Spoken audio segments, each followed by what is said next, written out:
Hi Lisa, how are you? Hi, I'm good. How are Hi, you? I'm Uh, good, thanks. Thank you Nice to so meet much. Nice to meet you. I would love to just hear your story about.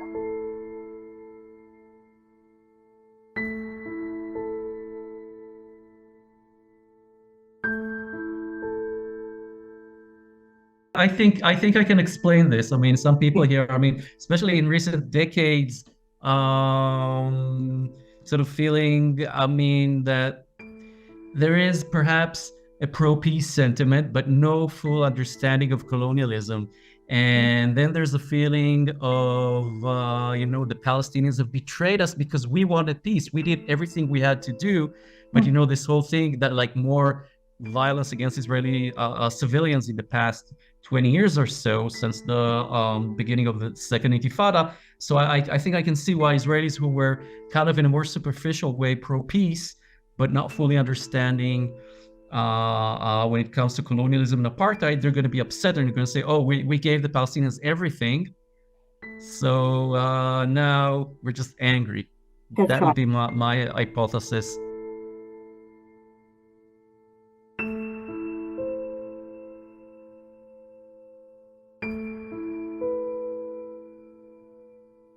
How did you realize growing up in that sort of a society? How did you realize, hold on, something's not right?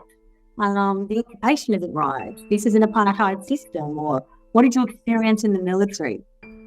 And at what point did the So light go on? for me, it was a gradual process. I think that from my younger years, I was already seeing that there was something wrong about the occupation in the West Bank and Gaza, which was a very direct occupation at the time. And also, with this divide that we have here of Israeli society into almost tribes, like liberals, Ashkenazis, Mizrahis, ultra-Orthodox, all that. So like the liberal Ashkenazi tribe, it's a bit easier to be at least anti-67 occupation, at least was in the time, because it's almost too easy to blame everything on Likud and the settlers and not go beyond 67, not go to 48 and Zionism. So it wasn't too hard to criticize Likud and the settlers.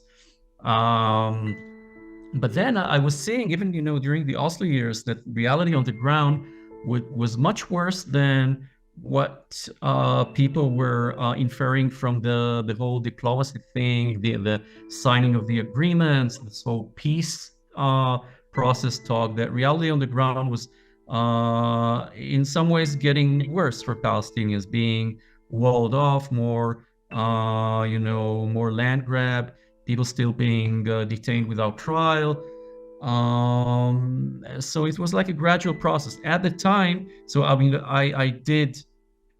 So I was always very sensitive to reports on specific violations of human rights, abuse, torture, things like that. But I did serve in the army. I served in the army. I served in an Air Force intelligence unit in one of the key places in central Israel, and so a very gradual process, and no, during the second Intifada, I became active in a group called Yesh Gvul. Yesh Gvul supports Israeli refusers, soldiers who refuse to serve either altogether or just selectively.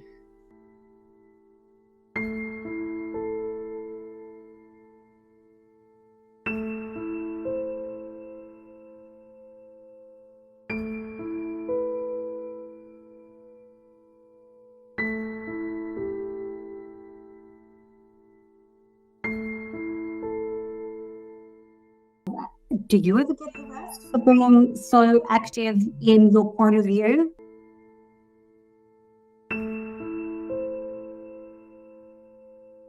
I would say right now, not really. During the first weeks of the war, perhaps we've had some scary stuff. A teacher, Meir Baruchin, who was also on Democracy Now, the teacher who was arrested just for posting basic facts about Israeli atrocities over the years, but I think that right now it's becoming easier to protest. I mean, so and this is a major point, that we have so much privilege here as Jewish Israeli citizens, especially if you're kind of liberal Ashkenazi.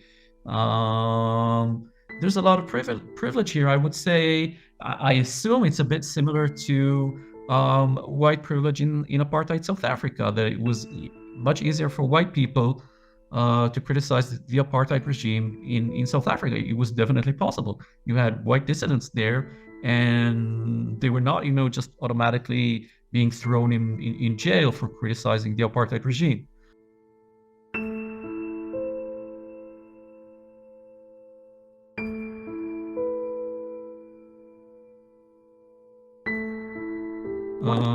Palestinians that live in Israel, the Palestinian Israeli citizens, can they feel as free to protest and be active in their points of views? I saw one of the lecturers that was removed from her post and not able to continue, I can't recall the name, but not able to continue her lecturing, and she was a Palestinian lecturer. So do they feel safe in being able to have that voice, or do they have to be a lot more careful?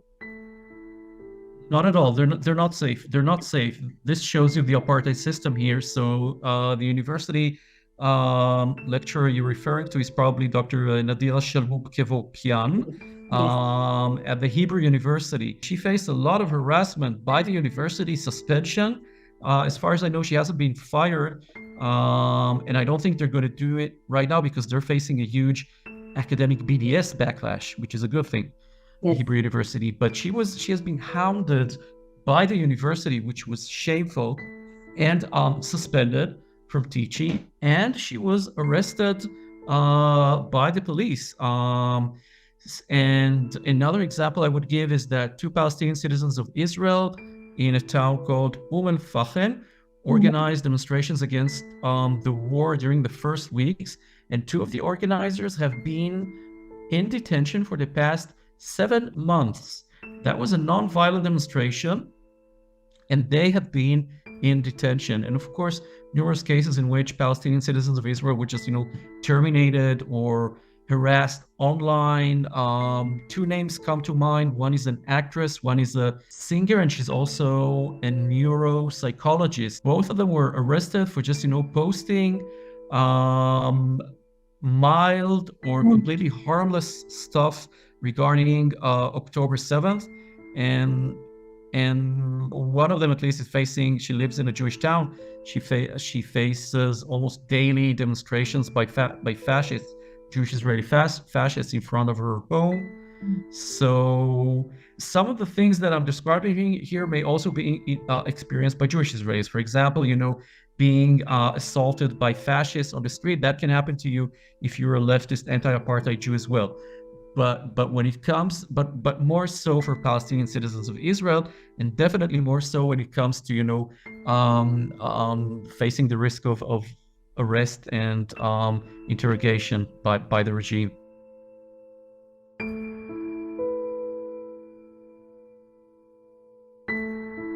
So what would be one of the things that you can think of that was an experience or on the daily that you were being told to do in the most moral way?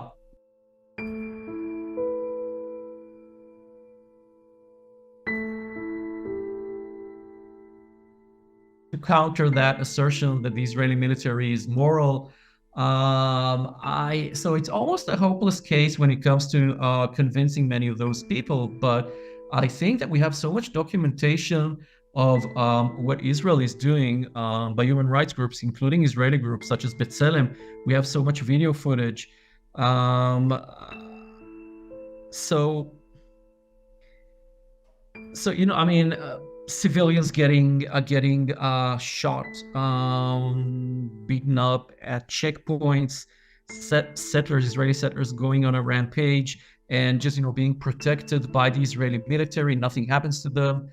But I would say that there's one element here which is probably easier to miss, and that's the structural apartheid, the apartheid construct that we have here, the apartheid reality here. Because I mean, it is true that in some ways the IDF doesn't really act, just as a bunch of your typical, I don't know, militia, just going into a village and just shooting everyone indiscriminately. We have atrocities in terms of violence on the ground, brutality, but there's also the structural apartheid thing. You have millions of people deprived of basic human rights, living under Israeli rule, and that's something that is perhaps harder to explain, at least visually. People need to be at least, just a bit open-minded to understand the basic tenets of apartheid and colonialism.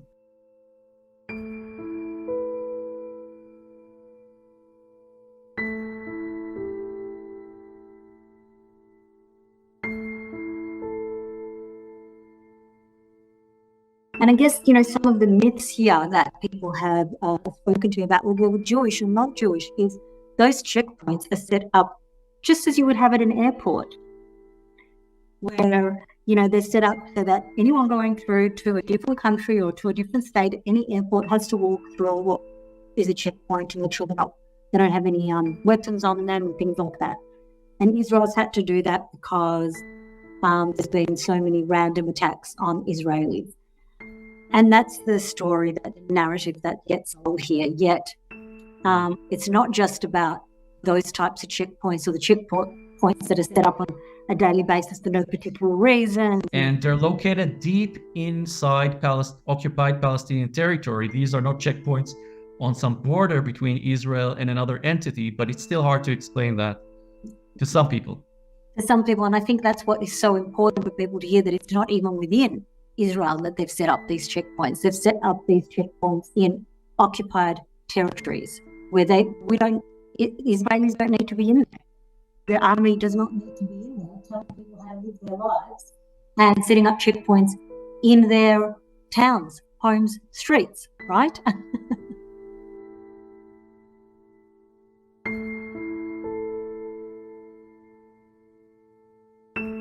Yep. Yeah, and yet that narrative somehow is just being lost on so many people.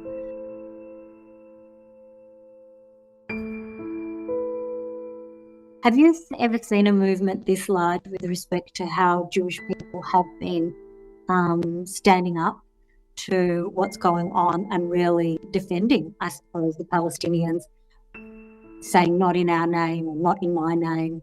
I don't think I've ever seen a movement this large. Have you seen one being an activist? No, it's a huge movement, I would say, in comparison to what we've seen, and I think it's going to grow.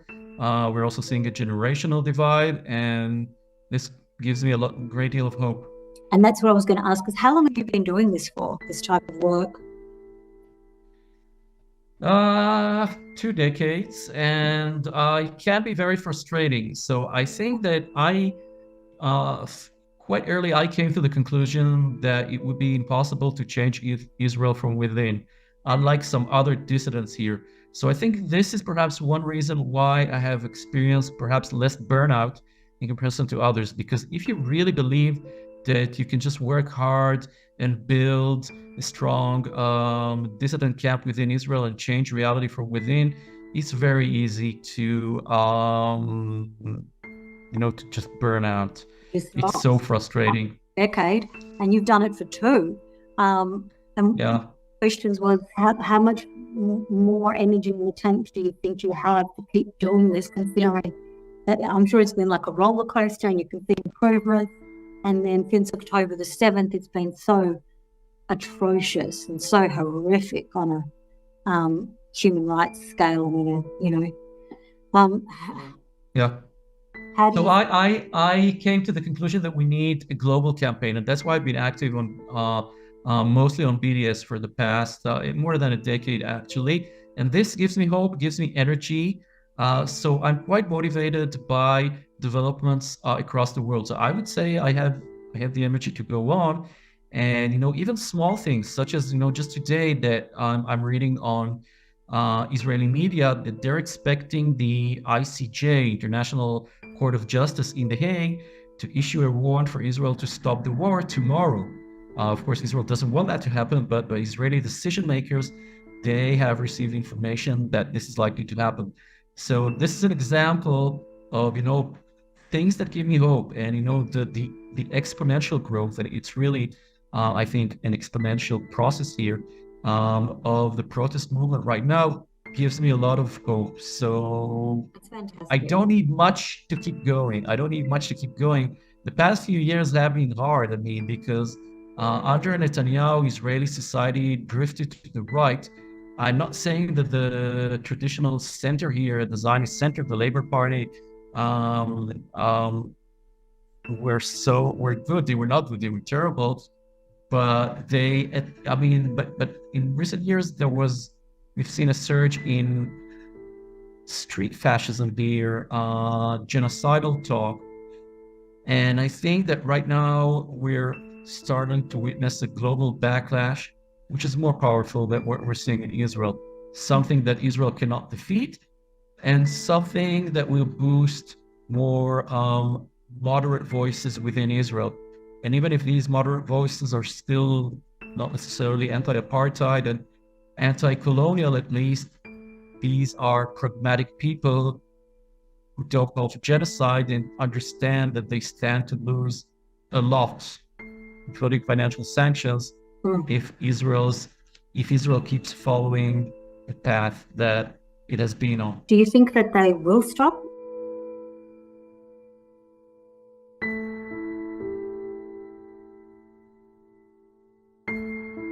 So hard to assess. I think that they will not stop. Netanyahu doesn't want to stop. He's already facing, personal arrest warrants. Or the risk of, the prosecutor wants the ICC, the other court, to issue an arrest warrant for him. I don't think he's going to stop, but this, I think that this will make. It just means Sorry? It means he can't leave Israel, because not every country has signed this, is a signatory to that declaration, or whatever the official term is. So he can go to the USA. He's free to go to the USA. He's free to stay in Israel, but it is harder for him to travel to other countries where he could be arrested. Yeah. And even, just going to the US, to the US, that's going to create a headache for the Biden administration. The Republicans may wish to invite him, and give him a hero's welcome, but I think it's going to be embarrassing for Biden to have Netanyahu visit the United States right now. So I think Netanyahu will not stop, but I think that the pressure on Israel to stop will grow if such a warrant is issued. And there's a major problem with the Israeli opposition. The main figures, Yair Lapid and Benny Gantz, they are basically right-wing figures. They are terrible. And the big question now is how much pressure it's going to take for them to actually start breaking away with Netanyahu, or with just supporting the war. Lapid is out of the government, and he is criticizing Netanyahu. Gantz is a part of the government, and both of them support the war. How long will this go on if there's an international backlash? I'm not sure, but it's growing. It's growing, and if they don't step up and do something, I think that their constituents are going to become much more critical and demand change. Because liberal Israelis, I think they do understand that such warrants and such international pressure have implications, have long-term implications for sure.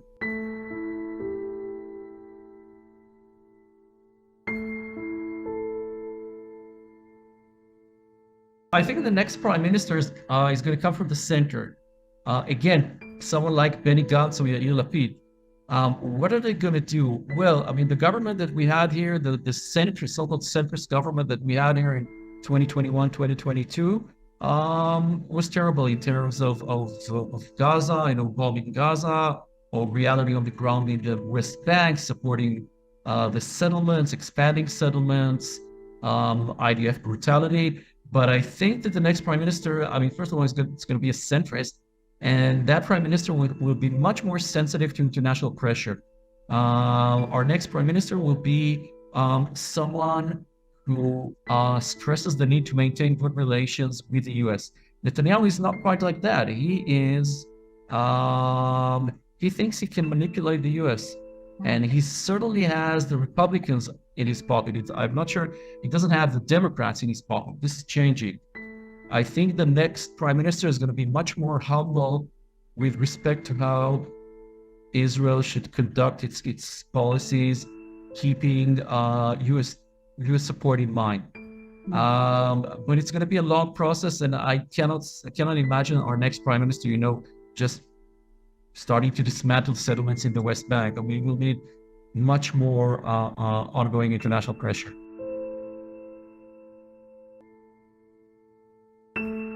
Israel left Gaza in 2006, was what some of the propaganda. It could be like Singapore now. Instead, it was ruled by Hamas.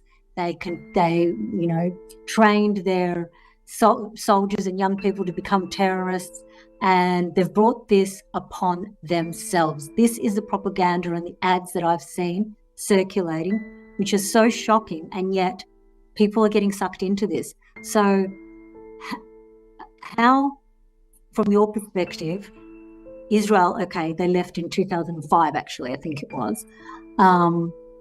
But people say that there is another narrative in how they left and how they controlled the Gaza. Is that correct from your point of view?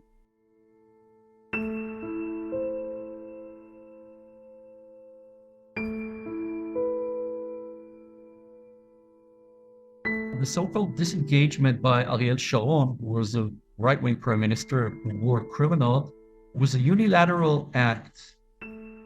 Sharon insisted on a unilateral measure, not coordinating this with the Palestinian Authority, and Israel maintained the siege on Gaza.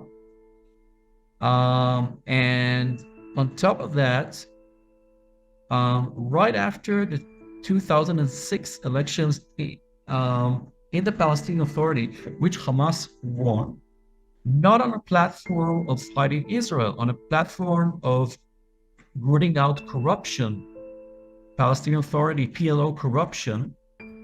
After these elections, Israel, under Sharon's successor, Ehud Olmert, tightened the siege on Gaza, the blockade on Gaza. On top of that, Israel and the US tried to orchestrate a coup against Hamas. That was around 2008, and I can send you a link to a report by Vanity Fair, a respectable US publication, on the details of the plan. So the reason why Hamas launched its counter coup in 2008 and took over Gaza was information that they received on a plan by Fatah, Palestinian Authority, and with the support of Israel and the United States, to carry out a coup against them in Gaza. And of course, this led to more Israeli violence against Gaza. So there was never any intention of opening up Gaza to the world. Any comparisons to Singapore would be a joke. No port, no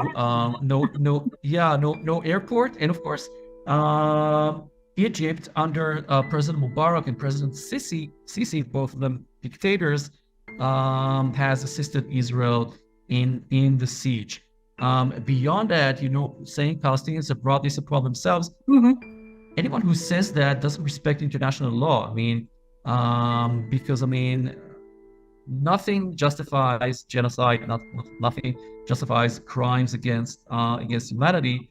So I would ask these people if international law means anything to them. And especially the fact that 50% of the population are children or under the age of 18, who weren't even around, majority of them, when Hamas did take control of Gaza. So to I mean, it's the most ridiculous statement, but one that was propaganda that I saw these ads going around on Facebook, which I found. So 2 points I would add about Gaza are that, first of all, I think, as far as I know, from interrogations of captured Hamas militants, these are perhaps 20-year-olds. What have they experienced throughout their lives? Just siege and bombardment, and this question of, do they hate Israel? So true. Some of them committed war crimes. There's no denying that. But if you ask them, I mean, what is the main reason? Is that just being brainwashed by Hamas? So I mean, they can just tell you that members, close relatives and friends have been killed by Israel. That's the main factor that radicalizes people in Gaza. Of course, it also radicalizes bereaved Israelis. Yeah, I mean, people are people. But in Gaza, in much larger numbers. So it's not about some indoctrination from the top. It's about the lived experiences of young Palestinians in Gaza. And beyond that, Hamas actually politically have never been very popular in Gaza. As far as I know from talking to Palestinians, they're not popular as a ruling authority, as a government, as an administration taking care of the daily stuff, welfare, health, education. They haven't done a very good job. So any support, I mean, it's basically, I think, about support for an armed struggle. Hamas are just at this point a Palestinian army, and many Palestinians support an armed struggle. It doesn't even mean that they support Hamas, politically, or identify with a more religious agenda. Doesn't mean that. That was going to be one of my questions: is do you know of any thousands that did not support Hamas? Because if you watch so many of the broadcasts or many documentaries on this, and they will all say, well, the Palestinians, the Gazans, they supported Hamas, and therefore this is what happens if you're going to support Hamas, and this is all Hamas's fault. But many of them didn't support Hamas. They simply didn't have the means to overthrow them. That didn't mean that they supported them. The two can't be put into one, can't be put into the one category. Do you agree with that? Yeah, and there haven't been any elections in Gaza, for the past 17, 18 years. So how can you measure that? And then, just as you said, so many children, and then we know that many people in Gaza did not support Hamas politically. They're too scared. They would have been too scared to do anything, as their own lives and their families would have been impacted if they voiced it. Yeah. But even beyond that, you have people are thinking is quite complex. So it's possible for someone in Gaza to support armed resistance but not be pro-Hamas, or perhaps support some forms of armed resistance but not all forms. Maybe criticize some actions by Hamas on October 7th. Yes. There's so much nuance here, but for Israel, I mean, if you look at their propaganda, the idea is simply to portray Gazans as complicit. In any case, I would still stress that regardless of one's views, even if for people in Gaza who supported everything on October 7th, there is no, it would never be justified to support, a massacring, slaughtering these people just for holding such views. Yes, I completely agree. What about anti-Semitism? How do you respond to the fact that many Jewish people will say, if we speak up against Israel, we're in some way assisting and encouraging anti-Semitism, and they're conflating standing with Israel as standing with Judaism. Do you get questioned about that? Do you have a view on that?